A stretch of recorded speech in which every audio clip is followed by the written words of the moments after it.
গলাতে তসবির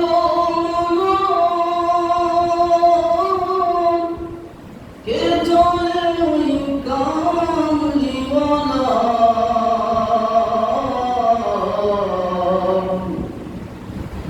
গলাতে তসবির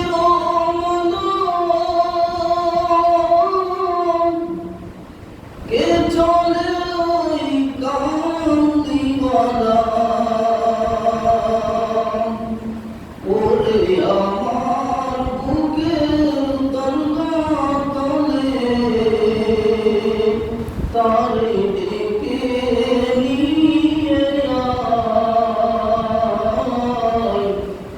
রাসূল নামে কে এলো দুনিয়ায় রাসূল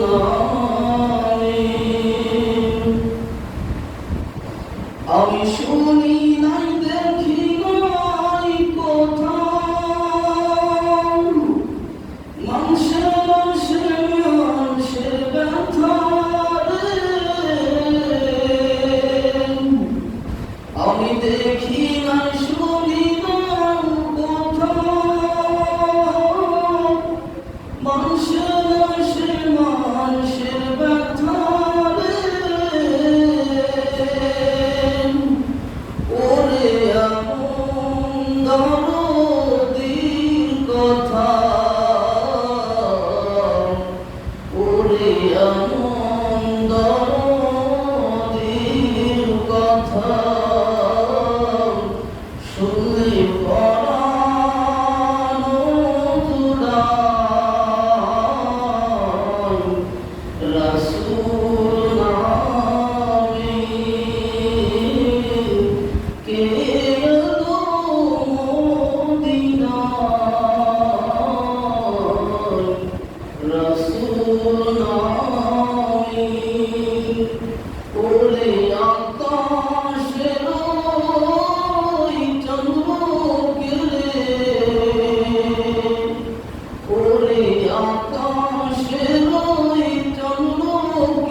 আলহামদুলিল্লাহ আল্লাহ রাব্বুল আলামিন আমাদের প্রত্যেককে রাসূলের আশিক হওয়া রাসূলের মহব্বত অন্তরে পয়দা করার তৌফিক দান করুন বলে আমিন। এই পর্যায়ে আপনাদের সামনে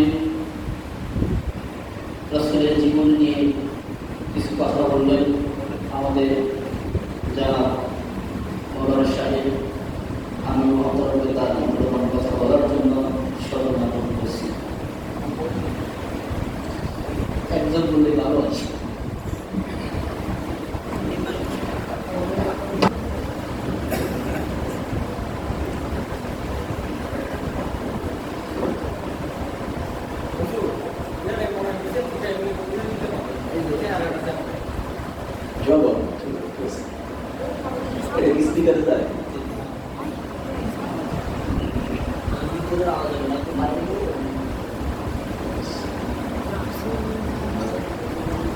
Assalamualaikum warahmatullahi wabarakatuh.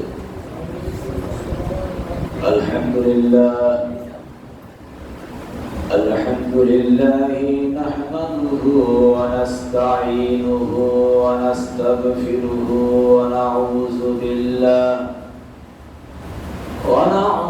billahi min shururi anfusina wa min sayyiati a'malina. Man yahdihillahu fahuwal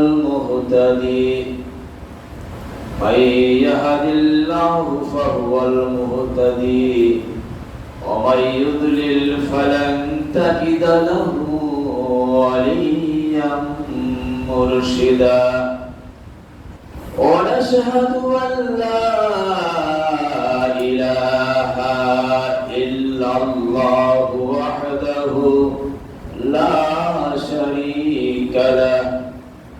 Wa nashhadu anna sayyidana wa habibana wa maulana Muhammadan abduhu wa rasuluh alladhi arsalahu bil haqqi bashiran wa nazira wa da'iyan ila Allahi bi'idhnihi wa sirajan munira. Faqad qala Allahu ta'ala fi kalamihil majid wal furqanihil hamid.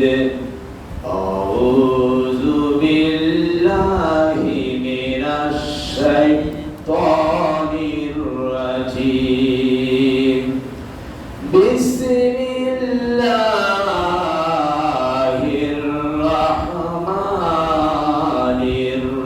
Bismillahirrahmanirrahim. Inna Allaha wa malaikatahu yusalluna 'alan nabi ya ayyuhalladzina amanu sallu 'alaihi wa sallimu taslima. Allahumma salli ala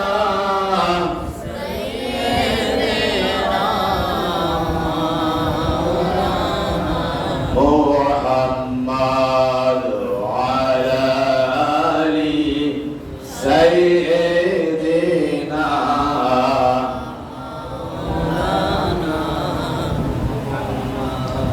আসমান জমিন সবাই বলে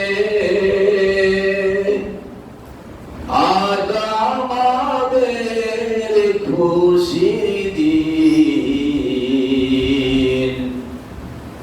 আমাদের মাঝে তাশরীফ আনলেন রাহমাতাল লিল আলামিন। আল্লাহুম্মা সাল্লি আলা সাইয়্যিদিনা মাওলানা মুহাম্মদ ওয়া আলা আলি সাইয়্যিদিনা মাওলানা মুহাম্মদ। বালাগাল উলা বিকামালিহি কাশাফাত দুজা বিজামালিহি হাসন حسنت جميع خصاله صلوا عليه وآله जग में जब आए मोहम्मद इस्लाम जिंदा हो गई बुतूने सब कलमा पढ़ा काफिर मुसलमान हो गई बलगल उला بكماله كشف الدجى بجماله حسنت جميع خصاله صلوا عليه উপস্থিত নেকিরা জামে মসজিদের উদ্যোগে পবিত্র মিলাদুন নবী উপলক্ষে আয়োজিত আজকের এই পবিত্র মিলাদুন নবীর মাহফিলে আগত শ্রদ্ধাভাজন মুরব্বিয়ানে কেরাম এবং আমার ভাইরা কোচি কোচি সোনামণিরা পর্দার অন্তরালের মা এবং বোনেরা মহান আল্লাহ রাব্বুল আলামিনের দরবারে লাখো কোটি শুকর এবং সুজুদ যিনি আজকে আমাদেরকে তার হাবিব নবী মুহাম্মদুর রাসূলুল্লাহ সাল্লাল্লাহু আলাইহি ওয়াসাল্লামের পবিত্র জন্মদিনে ঈদ মিলাদুন নবীর এই রজনীতে তার ঘর মসজিদে এসে বসার তৌফিক দান করেছেন এজন্য মহান মুনিবের দরবারে শুকর আদায় করি বলি আলহামদুলিল্লাহ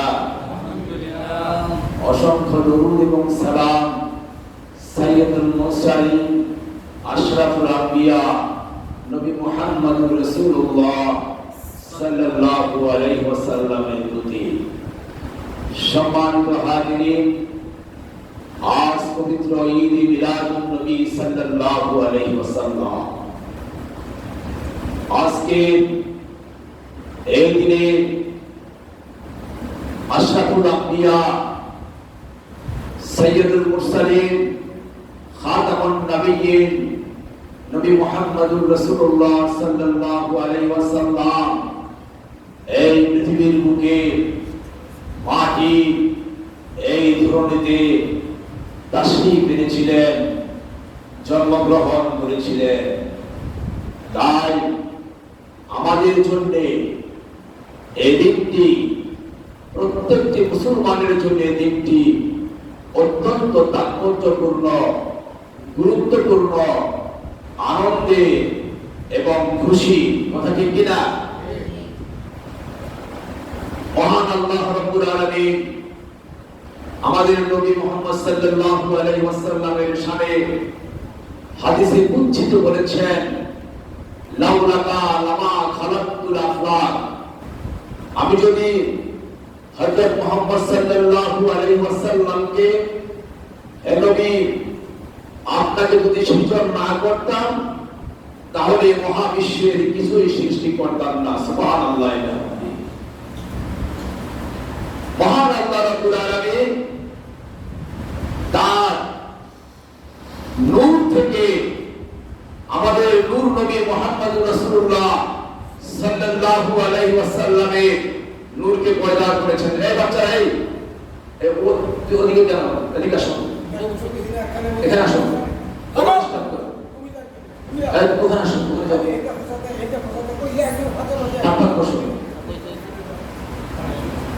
মহান আল্লাহ রাব্বুল আলামিন আমাদের প্রিয় নবী হযরত মুহাম্মদ সাল্লাল্লাহু আলাইহি ওয়াসাল্লামকে তার নূর থেকে পয়দা করেছেন আল্লাহ পাকের নূর থেকে মুহাম্মদ সাল্লাল্লাহু আলাইহি ওয়াসাল্লামের নূর সর্বপ্রথম তৈরি করা হয়েছে এবং আমাদের নবী মুহাম্মদ সাল্লাল্লাহু আলাইহি ওয়াসাল্লামের নূরকে চারটি ভাগে ভাগ করা হয়েছে। প্রথম ভাগ দ্বারা আল্লাহ পাক তার আরশে আজিম তৈরি করেছেন। দ্বিতীয় ভাগ দ্বারা কলম তৈরি করেছেন। তৃতীয় ভাগ দ্বারা জান্নাত তৈরি করেছেন। চতুর্থ নূরের ভাগ দ্বারা সমস্ত রূপ এবং এই মহাবিশ্বের মাঝে যত মাতৃকাত রয়েছে, সৃষ্টিজীব রয়েছে, এই সব কিছু সৃষ্টি করেছেন, তৈরি করেছেন। সুবহানাল্লাহ বলেন না? সুবহানাল্লাহ, সুবহানাল্লাহ।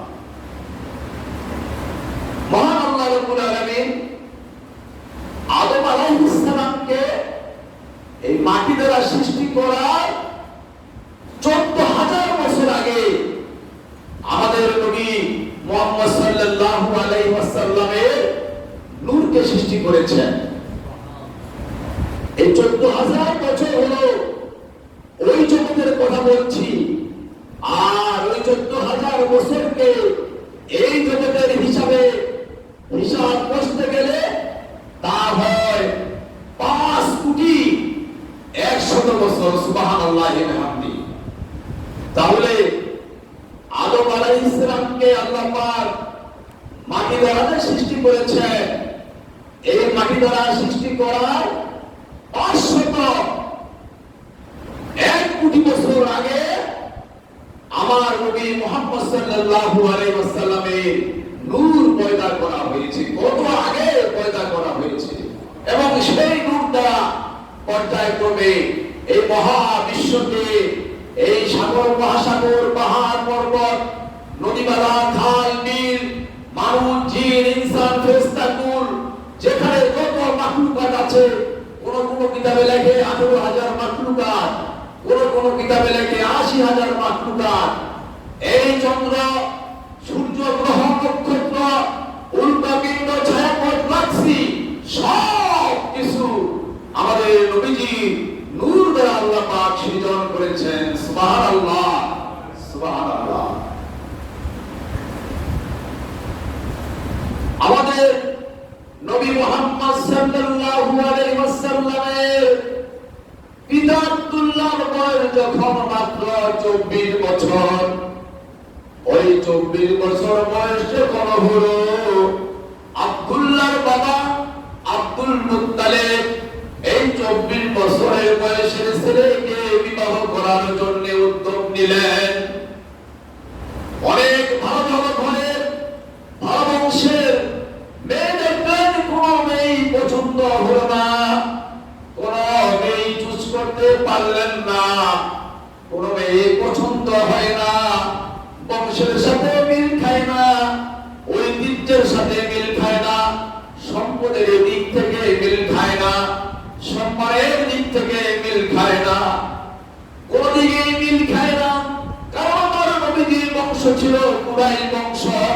কুরাইশ বংশ গোটা বিশ্বের মধ্যে সবচাইতে মর্যাদাপূর্ণ বংশ, কথা ঠিক কিনা?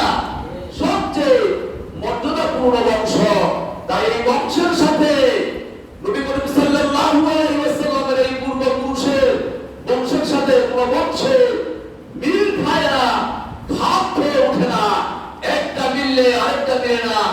যার জন্য উনি মেয়ে দেখতে দেখতে উদ্গ্রীব হয়ে পড়লেন। কোন মেয়ে মিল না। একদিন এক সময় আব্দুল্লাহ 24 বছরের যুবক রাস্তা দিয়ে হাঁটাচলা করছেন। এক সময় দেখা গেল ফাতেমা উম্মে কাতেল এই মহিলাটি, এই যুবতী নবীজির সঙ্গে দেখা, নবীজির বাবার সঙ্গে দেখা হয়ে গেল, আব্দুল্লাহর সঙ্গে দেখা হয়ে গেল। আব্দুল্লাহকে দেখেই ওই ফাতেমা উম্মে কাতেল বললেন, হে যুবক, তোমার ভিতরে তো নূর চমকাচ্ছে, তোমার মধ্যে নূর চমকাচ্ছে, আমি তোমাকে অনুরোধ করি, অনুগ্রহ করে তুমি আমাকে বিয়ে করো। নিজে নিজেই প্রস্তাব দিল। ওই ফাতেমা উম্মে কাতেল নবীজির বাবার লোহাতে নূর দেখে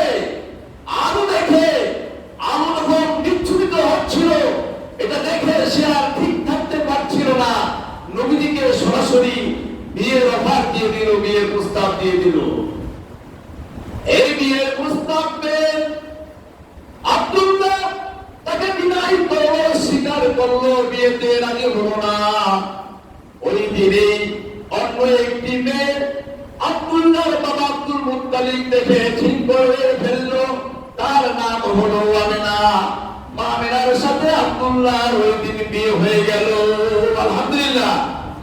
বিয়ে হওয়ার কয়েকদিন পরে ওই ফাতেমার সঙ্গে আবার আব্দুল্লাহর দেখা হলো। দেখা হওয়ার পরে দেখলেন আব্দুল্লাহ লক্ষ্য করে খেয়াল করে আগের মতো ওই ফাতেমা তো তার দিকে আগাচ্ছে না, তার দিকে কোনো আকৃষ্ট হচ্ছে না, কোনো অ্যাট্রাকশন নাই, আকর্ষণ নাই। আব্দুল্লাহ ডাক দিয়ে ফাতেমাকে বললেন, ফাতেমা তুমি তো গত কয়েকদিন আগে আমার কাছে বিয়ে বসার জন্য পাগল করা হয়ে গিয়েছিলেন, উদ্গ্রীব হয়ে গিয়েছিলেন। আমি তোমার অফারকে গ্রহণ করি নাই, অ্যাকসেপ্ট করি নাই, তোমাকে বিয়ে করি নাই। আজ কেন তুমি আমার থেকে দূরে সরে আছো? আজ কেন তুমি আমার দিকে আকৃষ্ট হচ্ছ না? একথা বলার সাথে সাথে ওই ফাতেমা উত্তর দিয়ে দিলেন, হে আব্দুল্লাহ, আমি তোমাকে যেদিন দেখেছিলাম ওদিন দেখেছিলাম তোমার কপালে একটি নূর চমকাচ্ছে, তোমার ললাটে একটি নূর দেখতে পেয়েছিলাম।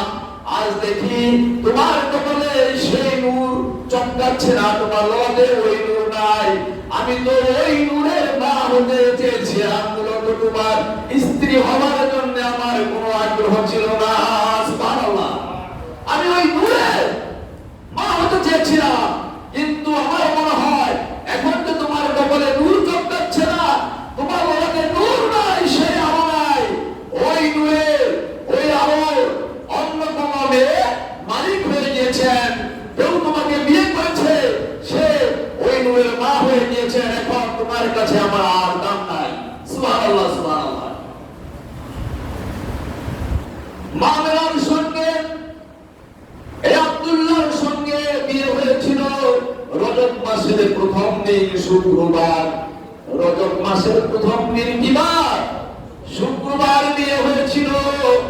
তারা দুজনে ফুলসজ্জার রাত অতিক্রম করলেন। ফুলসজ্জার রাত অতিক্রম করার পরে শেষ রাতে মহান আল্লাহ তাআলা মা আমিনাকে স্বপ্নে দেখালেন, ও আমিনা, তুমি জানো নাকি তোমার রেহেমের মাঝে কে আছে? তোমার পেটে তুমি কাকে ধারণ করেছো? তুমি আমার হাবিবুল্লাহ, আমার প্রিয় দোস্ত নবী মুহাম্মদুর রাসূলুল্লাহ সাল্লাল্লাহু আলাইহি ওয়াসাল্লামকে পেটে ধারণ করেছো। সুবহানাল্লাহ, সুবহানাল্লাহ। আল্লাহ পাক মা আমিনাকে এই স্বপ্নে দেখালেন যে আমার হাবিব, আমার প্রিয়, আমার হাবিবুল্লাহ তোমার রেহেমে রয়েছে, তোমার পেটে রয়েছে। তুমি সুন্দরভাবে ভালোভাবে চলাফেরা করো, এবং যেদিন তোমার পেট থেকে এই সন্তান, এই নূরানি সন্তান জন্মগ্রহণ করবে, তার নাম রাখবে তুমি মুহাম্মদ। মুহাম্মদ অর্থ যার প্রশংসা বেশি বেশি করা হয়, যার প্রশংসা বারংবার করা হয়, তিনি হলেন মুহাম্মদ সাল্লাল্লাহু আলাইহি ওয়াসাল্লাম। আল্লাহুম্মা সাল্লি আলা সাইয়্যিদিনা মাওলানা মুহাম্মদ ওয়া আলা আলি সাইয়্যিদিনা মাওলানা মুহাম্মদ। আকাশের ফেরেশতারা কাতারে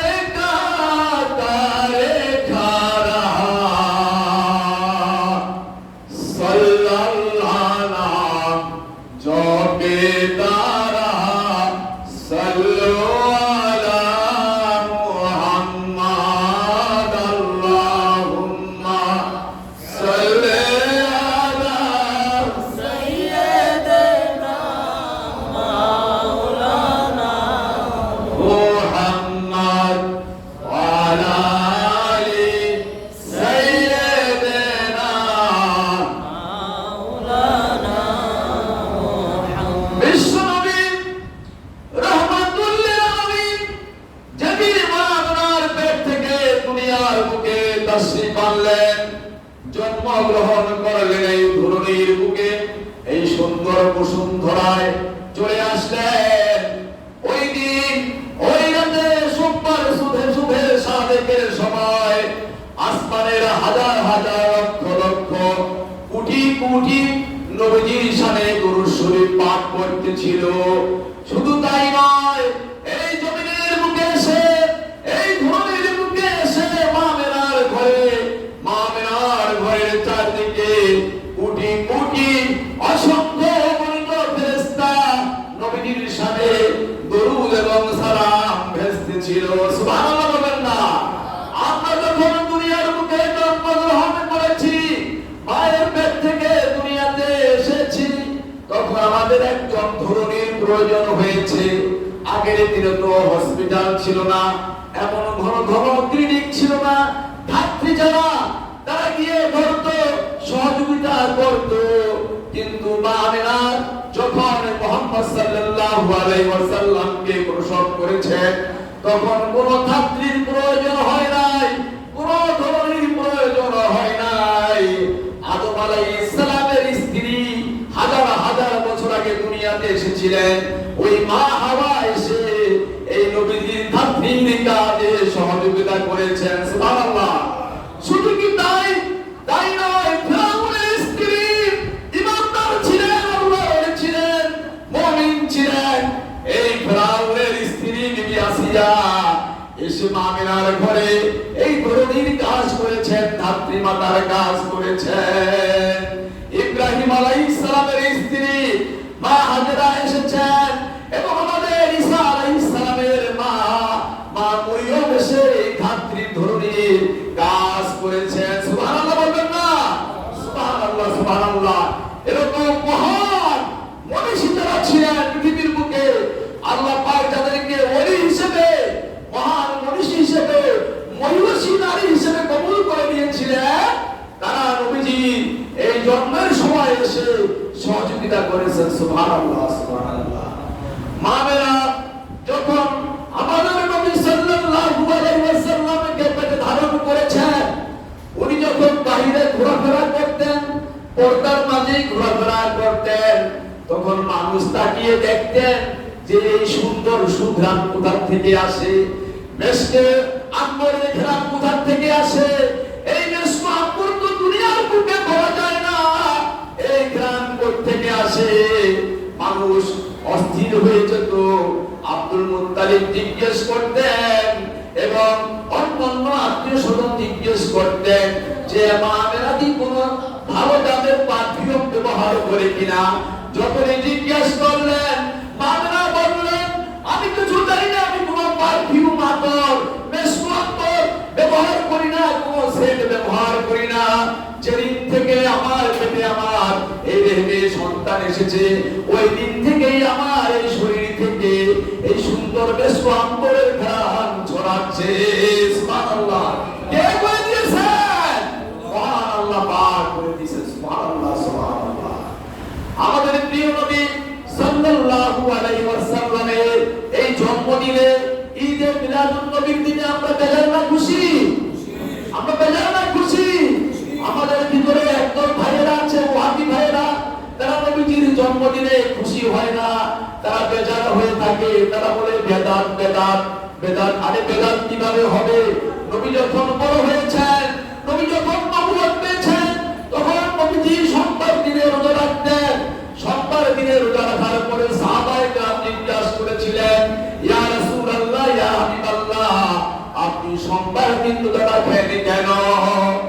সাহাবায়ে কেরামদের প্রশ্নের উত্তরে নবীজি বলেছেন, এই সোমবার হলো আমার জন্মের দিন, এই সোমবার দিন আমি জন্মগ্রহণ করেছি, তাই রোজা রেখে আল্লাহর শুকর আদায় করে আমি আমার জন্মদিন পালন করি। নবী যদি নবীর জন্মদিন দিতে পালন করে থাকে, তাহলে এটা আমরা পালন করলে কি বেদাত হবে? বেদাত হবে না, সুন্নাত, মুস্তাহসান, সওয়াবের কাজ। আল্লাহুম্মা সাল্লি আলা সাইয়্যিদিনা মাওলানা মুহাম্মদ ওয়া আলা আলি